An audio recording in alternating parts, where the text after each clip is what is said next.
Some teachers like to use this Genius Charting tab at the top of the page to go directly into Genius Charting from any course that they're in.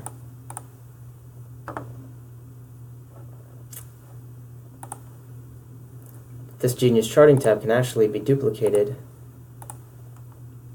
and sent directly into a session folder.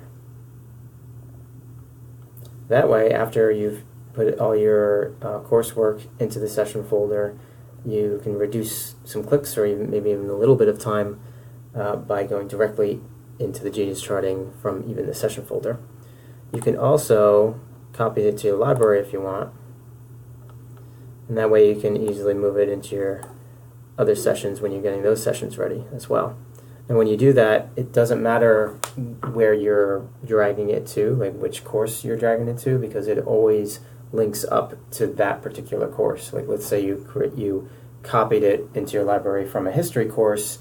When you go to an English course, it'll link up with that specific English course, and you can go directly into the Genius Charting from there into that English course. So hopefully that saves you some time.